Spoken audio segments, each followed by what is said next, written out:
Hi hello வணக்கம் நண்பர்களே, அனைவருக்கும் வணக்கம். இன்னைக்கு நம்ம இந்த ஒரு வீடியோவில் எதை பற்றி பார்க்க போகிறோம் அப்படின்னு பார்த்தீங்கன்னா, டிஆர்பி மற்றும் பள்ளி கல்வித்துறையில் வந்திருக்க மிக மிக முக்கியமான தகவல்களை பற்றி இந்த ஒரு வீடியோவில் நம்ம பார்க்கலாம். டிஆர்பி மற்றும் பள்ளி கல்வித்துறையில் நீங்கள் எல்லாருமே எதிர்பார்த்த டெட் தேர்வர்களுக்கு உண்டான 60 மாதிரி பேர்களுக்கு உண்டான நீதிமன்ற தீர்ப்பு எப்போ வழங்க போகிறாங்க அதை பற்றி நம்ம பார்க்கலாம். யூஜிடிஆர்பி பிஆர்டியோடைய நோட்டிஃபிகேஷன்ஸ் விரைவில் வெளியிட போகிறாங்க. இதை பற்றின ஒரு தகவலை நம்ம பார்க்கலாம். அடுத்து வந்து பார்த்தீங்கன்னா, எல்லாருமே எதிர்பார்த்துட்டு இருக்க அந்த ஒரு அறிவிப்பு 149 ஜிஓ.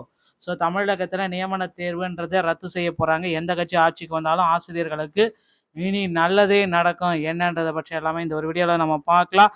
அசிஸ்டன்ட் ப்ரொஃபஸர் தேர்வு வந்து பார்த்திங்கன்னா இனி நடக்கவே நடக்காது. எல்லாருமே ஹாப்பியாக இருங்க. கவலையை விடுங்க, மகிழ்ச்சியோடு இருங்க. என்னன்ற பற்றி நான் தகவலாக பார்க்கலாம். நீங்கள் நம்முடைய சேனலில் முதல் முறையாக பார்க்குறீங்க அப்படின்னா மறக்காமல் ஒரு சப்ஸ்கிரைப் அண்ட் பெல்லை கிளிக் பண்ணி வச்சுக்கோங்க. வாங்க வீடியோக்குள்ளே போகலாம். கண்டிப்பாக வந்து பார்த்தீங்கன்னா இந்த யூஜிடிஆர்பி பிஆர்டிஇ பிஜிடிஆர்பியோடைய 2026 நோட்டிஃபிகேஷன். பிஜிடிஆர்பி தேர்வுக்கு உண்டான 2026 பெரிய நோட்டிஃபிகேஷன் வந்து பார்த்தீங்கன்னா வர இருக்கு. அதிக அளவில் முதுகலை பட்டதாரிகளை இந்த ஆண்டு எடுக்க போகிறாங்க. எந்த கட்சி ஆட்சிக்கு வந்தாலும் சரி, ஆசிரியர்களுக்கு இனி நன்மை பயக்கக்கூடிய செய்திகள் வர காத்துக்கிட்டு இருக்குங்க. தமிழக ஆசிரியர்கள் அனைவருக்குமே இனி ஒரு மகிழ்ச்சியான செய்திகளை ஆசிரியர் தேர்வு வாரியம் விரைவில் வெளியிட போறதா தகவல்கள் வந்திருக்கு. எல்லாருடைய எதிர்பார்ப்புமே வந்து பார்த்தீங்கன்னா ஆசிரியர் தேர்வு வாரியம் விரைவில் பூர்த்தி செய்யும் அப்படின்றத எதிர்பார்க்கலாங்க. டிஆர்பியில் டெட் வழக்குகள் வந்து பார்த்தீங்கன்னா ஏப்ரல் 28 பட்டியலிடப்பட்டிருக்கு. ஆசிரியர் தகுதி தேர்வு உச்சநீதிமன்றத்தில் ஏப்ரல் 28 வழக்குகள் பட்டியலிடப்பட்டிருக்கு. அதோடைய வழக்கு நம்பர் போட்டிருக்காங்க, கேஸ் நம்பர் இருக்கு, சிஎன்ஆர் நம்பர் இருக்கு. பிரசன்ட் லிஸ்டட் ஆர் ஸ்டேட்டஸ் வந்து பார்த்தீங்கன்னா 28/4/2026 honourable justice Dipankar Datta, honourable mister justice மன்மோகன். ஓகேங்களா? இவங்க தான் அந்த வந்து கொடுக்க போகிறாங்க. பெண்டிங்கில் இருக்குது. ஸ்டேட்டஸ் ஸ்டேஜ் வந்து பார்த்தீங்கன்னா தற்சமயம் பெண்டிங்கில் இருக்குது. Fresh for admission civil cases. இது வந்து பார்த்தீங்கன்னா தற்சமயம் ஏப்ரல் 28 பட்டியலிடப்பட்டிருக்காங்க. 28 இந்த சீராய்வு மனு வழக்குகள் அனைத்துமே பட்டியலிடப்பட்டிருக்கு.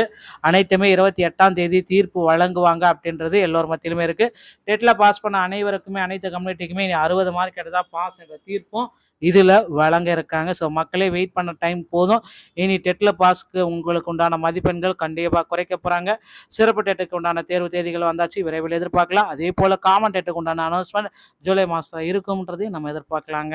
டிஆர்பியில் இன்னும் சில தகவல்கள் அப்படின்னு நம்ம பார்க்குறப்ப தேர்தலில் வாக்குறுதிகளை நிறைய பேர் குறிப்பிட்ட மாதிரி 149 ஜிஓவை தள்ளுபடி நீக்கம் செய்ய போகிறாங்க. இதற்கான அரசாணை விரைவில் வெளியாகும் அப்படின்றத எதிர்பார்க்கலாம்.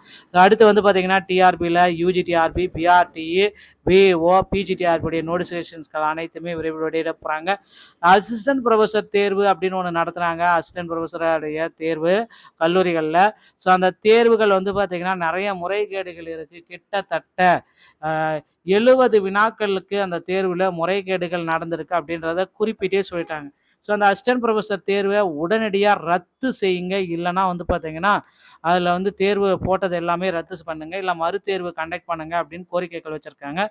நிச்சயமாக அசிஸ்டன்ட் ப்ரொஃபஸர் தேர்வு ரத்து செஞ்சு மறுதேர்வு நடத்துறதுக்கு நிறைய வாய்ப்புகள் இருக்குது. பொறுத்து நம்ம பார்க்கலாம். டிஆர்பியில் இந்த தகவல்கள் அனைத்துமே உங்களுக்கு ரொம்ப ரொம்ப மகிழ்ச்சியாக இருக்கும் அப்படின்னு நம்புகிறேன். மீண்டும் ஒரு நல்ல தகவலோட நான் உங்களை சந்திக்கிறேன். நன்றி, வணக்கம், தேங்க்யூ.